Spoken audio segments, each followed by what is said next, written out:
ये फ्रॉड अक्सर लोगों को बहुत दुखता है। बहुत सारे लोगों के साथ हुआ है, मेरे जानने वाले बहुत सारे लोगों के साथ हुआ है कि सोसाइटी ने फॉर्म दिए बैंक के अंदर, लोगों ने बैंक से फॉर्म लिए और बाहर निकल के बैंक से जितने 2-3 दिन बाद वो फॉर्म्स बंद हो गए और उसके बाद लोगों ने फ़ेक प्रिंटिंग की। बहुत सारे लोग जो है वो फ़ेक करते हैं इसमें। तो किसी ने वो बाहर से 50,000 प्रॉफिट पे ले लिया, लाख प्रॉफिट पे ले लिया और जो सोसाइटी के अंदर लेकर गए उसका फॉर्म था वो फेक था।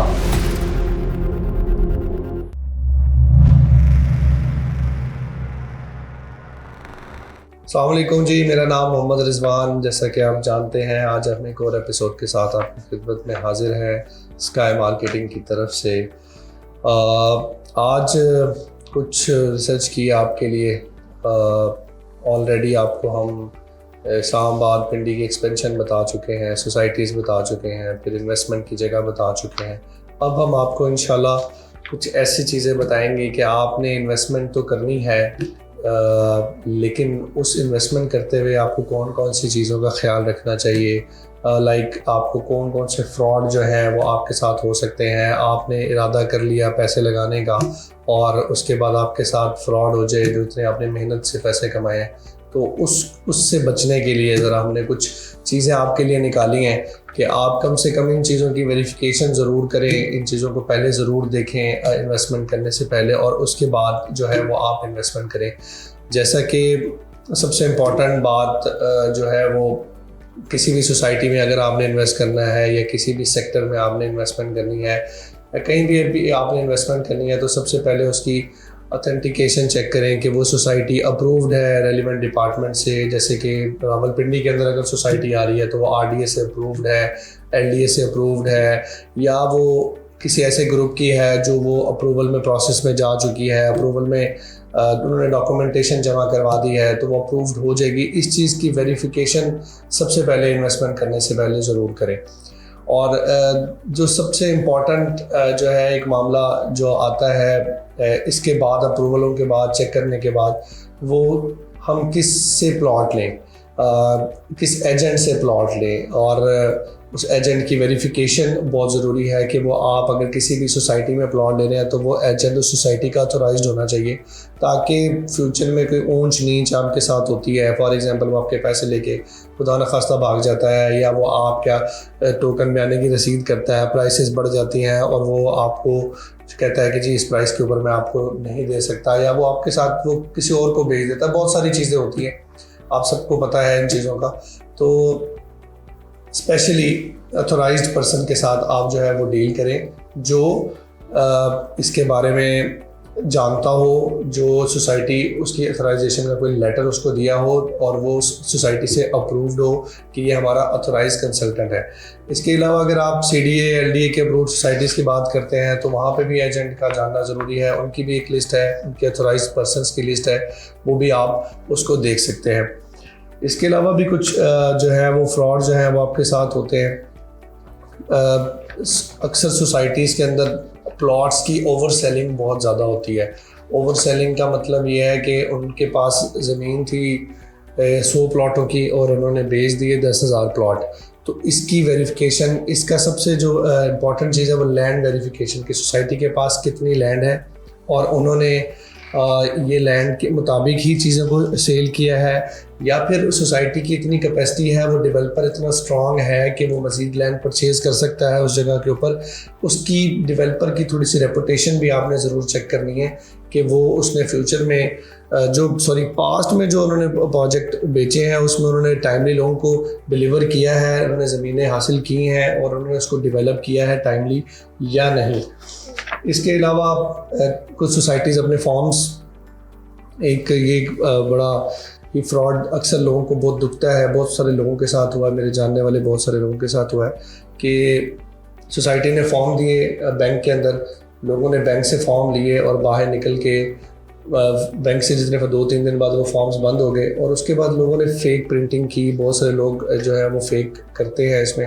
तो किसी ने वो बाहर से 50,000 प्रॉफिट पे ले लिया, लाख प्रॉफिट पे ले लिया, और जो सोसाइटी के अंदर लेकर गए तो वो उसका फॉर्म था वो फेक था, वो उसका 50,000 लाख। अभी आजकल रिसेंटली एक सोसाइटी में ऐसा ही हुआ कि उन्होंने 50,000 लाख प्रॉफिट पे लोगों ने निकल के फाइल्स भेज दिया उन्होंने फॉर्म, और जब वो सोसाइटी में लेकर गए तो उन्होंने कहा जी हम सिर्फ अथोराइज्ड पर्सनस को जो हमने फॉर्म्स दिए थे हम वही सबमिट करेंगे, हम ये वाले फॉर्म्स सबमिट नहीं करेंगे। तो मेरा एक दोस्त है उसने लाख प्रॉफिट पे लिए थे, तो अब माशाल्लाह वो उसमें जलेबियाँ रख के खा रहा है। इसके अलावा और भी बहुत से फ्रॉड्स हैं जो इम्पोर्टेंट मैं आपको बता देता हूँ। एक आप प्रॉपर्टी परचेज़ करने जाते हैं या प्रॉपर्टी सेल करने जाते हैं, उसमें एक सबसे बड़ा जो इशू आता है एंड यूज़र के लिए, जो जिसने प्लॉट फॉर एग्जाम्पल बाहर लोग बहुत सारे बैठे हैं ओवरसीज़ में, जिसने प्लॉट लिया था अब वो उसको सेल करना चाहता है, सेल किया, उसने 2-4 लोगों के नंबर निकाले, उसमें उसने 50 लाख की वैल्यू थी प्लॉट की, उसने आपको 1-2 दिनों में काउंटर ऑफर कर दी जी कि ये 40 या 42 लाख रुपए में ये प्लॉट हमें दे दें। तो वो 40-42 लाख रुपए में आपको ऑफ़र दे दी, आपने उससे थोड़ी सी नेगोशिएशन की, आपने कहा जी ये बंदा अच्छा है माशाल्लाह, थोड़े बीच में उसने और भी 3-4 मसाले वाली बातें की तो आपको घेर लिया उसने, और उसने आपको 2-3 ऑफरें दे के 40-42 लाख रुपए में आपको, आपने कहा यार थोड़ा सा बढ़ाओ, थोड़ा सा बढ़ाने के बाद कोई 1-2 लाख के बाद डील बन गई। लेकिन असल में वो एक क्लाइंट की ऑफ़र नहीं होती, वो एक डीलर की ऑफ़र है जो वो आपको एक दिन में दूसरे दिन में दे रहा है ताकि आप उसको वो प्लॉट बेच दें, सेल कर दें। याद रखिएगा जो क्लाइंट की ऑफ़र होती है ना वो हमेशा जो है वो आपको 10-15 दिन बाद, हफ्ते बाद आराम से तसल्ली से आती है, और वो एक अच्छी ऑफ़र होती है। अगर 50 लाख का प्लॉट है तो वो आपको 48, 49, 50 के करीब ही आपको ऑफ़र आएगी। इस जो ये बयाने वाली ऑफ़र है इसमें वो जो एजेंट है वो अपना 1-2 लाख आपको देते हैं, बयाना करते हैं, उसके बाद आपसे 4 हफ्तों का टाइम लेते हैं और उसके बाद कहते हैं जी कि मैं आपको 4 हफ्तों बाद पेमेंट दूंगा। उसमें 4 हफ्तों में वो जोर लगाते हैं उस प्लॉट को मैक्सिमम कीमत पे बेचने के लिए, क्योंकि उनका 1-2 लाख बयाना गया होता है और बाकी उन्होंने 1-2 लाख में उनको 2-3 लाख भी बचे तो वो बेच के फ्री हो जाते हैं। तो बराए मेहरबानी एक तो पॉइंट ये है कि आप उसको उसकी प्राइसेस को चेक करें 3-4 लोगों से, और थोड़ा सा टाइम लें उस प्रॉपर्टी को बेचने में, जल्दी मत करें। और दूसरा, जब वो आपकी जो भी डीलर आपसे ऑफ़र देने के बाद टाइम मांग रहा है ना, तो वो किसी क्लाइंट के लिए टाइम नहीं मांग रहा। क्लाइंट ने अगर प्लॉट लेना तो वो आपसे हफ्ता मांग लेगा, बाद 10 दिन मांग लेगा कि मैं आपको पेमेंट कर दूंगा। तो वो जो महीने का टाइम मांग रहा है तो वो आपको जो है वो क्लाइंट की ऑफ़र नहीं है, वो हमारे डीलर भाई की ऑफ़र है, आपको किसी एजेंट की ऑफ़र है। तो इसके अलावा ये तो मैंने आपको सेलिंग पॉइंट ऑफ व्यू से बताया। अब मैं आपको थोड़ा सा परचेजिंग पॉइंट ऑफ व्यू से बता देता हूँ कि जब आप प्लॉट परचेज़ करने जाते हैं तो बहुत से भाइयों ने ऐड लगाए होते हैं डिफरेंट वेबसाइट्स के ऊपर, और उसमें ना बड़ा कम रेट लिखा होता है। बाकी सब प्लॉट्स का आपको बिल्कुल ठीक रेट मिलेगा। एक प्लॉट इस सोसाइटी में 30 लाख का मिलता है, सब ने 30-30 लाख रुपया, किसी ने 32, लोकेशन अच्छी होने की वजह से, किसी ने थोड़ा सा पीछे होने की वजह से 28 लाख लगाया होगा, लेकिन एक प्यारे से भाई ने लगाया होगा 22 लाख रुपया। वो 22 लाख रुपया आपका दिल कहेगा वो ये तो बड़ा सस्ता प्लॉट लगता है, भूल गया लिखना, लेकिन वो भूला नहीं है, उसने वो 22 लाख लिख के आप उसे कॉल करेंगे, वो आपको कहेगा जी ये जो प्लॉट है सर ये भी कल ही सोल्ड हुआ है, बिक गया है, या ये ऐड बहुत पुराना लगा हुआ था। वो फिर आपको अपनी बातों में इंगेज करके और आपको उसने प्लॉट देना 30 से 32 लाख रुपए का ही है। तो बराए मेहरबानी ऐसे लोगों से भी थोड़ा सा अवॉइड करें और मार्केट को थोड़ा सा रिसर्च करें, मार्केट को 4-5 लोगों से पूछें ताकि आपको जो प्राइस है वो ऑलमोस्ट उसी रेट के ऊपर मिले जिस रेट के ऊपर वो प्लॉट है। और एक बात जो मैं ज़रूर करना चाहूँगा क्लाइंट के पॉइंट ऑफ व्यू से भी, कि बहुत सारे जो क्लाइंट हैं वो एट द एंड कमीशन देते हुए जो है ना एजेंट्स को, वो 30 लाख का 50 लाख का प्लॉट ले लेंगे लेकिन उनको एट द एंड कमीशन नहीं देंगे। ठीक है, तो ये बिल्कुल भी मत करें। जो उसका हक है, जो उसने आपको इतनी मुश्किलों से डील करवाई है, दोनों पार्टीज़ के एंड से वो सिक्योरिटी कर रहा है, तो ये उसको उस प्लॉट का कमीशन ज़रूर दें ताकि वो आपके साथ लॉयल्टी के साथ काम करें। इसके अलावा एक जो हमारे ओवरसीज़ जो है क्लाइंट्स के साथ जो फ्रॉड होता है वो मोस्टली एक चीज़ होती है कि उन्होंने किसी से XYZ से कंपनी के किसी लड़के से बात की और उसे फ़ोन किया, उसके साथ उसने उसको कन्विंस किया, डील हो गई, और डील होने के बाद उसने कहा जी आप अपने डॉक्यूमेंट्स शेयर करें, आप अपने पैसे पैसे मुझे व्हाट्सएप कर दें, रिसीट जो है मेरे अकाउंट में भेज के। तो बराए मेहरबानी उस एजेंट के अकाउंट में पैसे नहीं डालने। समझ लें आपके पैसे डूब गए हैं अगर आपने उस एजेंट के एजेंट के अकाउंट में पैसे डाल दिए हैं। पर्सनल अकाउंट में आपने डालने हैं कंपनी के अकाउंट में, क्योंकि कंपनी से आप पूछ सकते हैं। और मैंने आपको पहले बताया कि कंपनी उससे बुकिंग करवानी है या उससे प्लॉट लेना है जो उस सोसाइटी से रजिस्टर्ड हो। आपने किसी XYZ से आपको सस्ता भी मिल जाएगा प्लॉट थोड़ा बहुत, लेकिन उससे एक बहुत बड़ा मसला है कि आपके पैसे डूबने के चांसेस 99.99% हैं। वो अपने पर्सनल अकाउंट में क्यों मंगवा रहा है आपसे पैसे? उसको कंपनी अकाउंट में पैसे लगाने चाहिए आपको। और दूसरा, इस चीज़ को भी चेक करना चाहिए कि वो जो डीलर है या वो जो कंपनी है वो उससे रजिस्टर्ड है, ताकि आप एट द एंड वो प्लॉट आपको लेट हो जाए, देर सवेर हो जाए, तो आप उस कंपनी को बता सकें कि मैंने इस कंपनी को पैसे दिए थे, इस सोसाइटी को बता सकें इस कंपनी को पैसे दिए थे और ये मेरे पास रिसीविंग है मैंने, ताकि आपके वो पैसे क्लेम हो सके, आपको उसके बदले में प्लॉट मिल सके। खुदा ना खास्ता अगर बुकिंग नहीं होती, कोई स्कैम है, तो वो आपको पैसे आपके अकाउंट में रिफ़ंड हो सके। या आप उस मार्केटिंग कंपनी के, उस ऑथराइज्ड कंसल्टेंट के अकाउंट में पैसे लगवाएं, या फिर आप उस सोसाइटी के अकाउंट में पैसे लगाएं जिसकी आप बुकिंग करवा रहे हैं।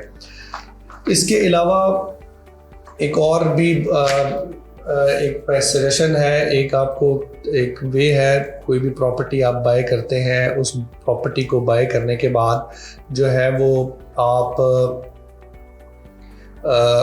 किसी भी बंदे को कहते हैं ये प्लॉट मुझे समझ है, उसकी वैल्यू 50 लाख रुपया, 5 लाख रुपया उसको बयाना देते हैं। तो बराए मेहरबानी उस एजेंट के अकाउंट में पैसे मत दें, या उसको कुछ ऐसे मत पैसे दें कि आपके पास कोई प्रूफ ना हो। बराए मेहरबानी उसको उस सेलर के अकाउंट में उसके पैसे डलवाएं।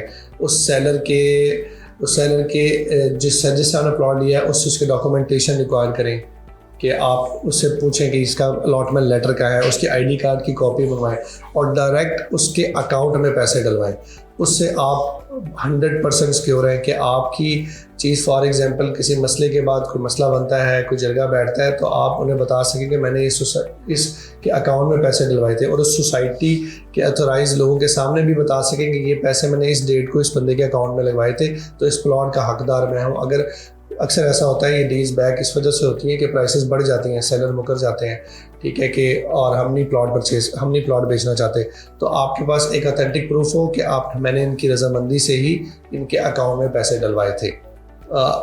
सबसे ये तो आपको मैंने फ्रॉड्स जो है, जो कुछ एहतियाती तदाबीर है वो मैंने आपको बताई। इसके बाद सबसे इम्पॉर्टेंट एक चीज़ आप ज़रूर करें, जाते जाते मैं आपको बताता चलूँ, अगर आप प्रॉपर्टी परचेज़ कर रहे हैं तो सोसाइटी के ऑफिस में जाएं। अगर आप लोकली यहाँ रहते हैं, अगर आप ओवरसीज़ रहते हैं तो आप किसी को भेज दें।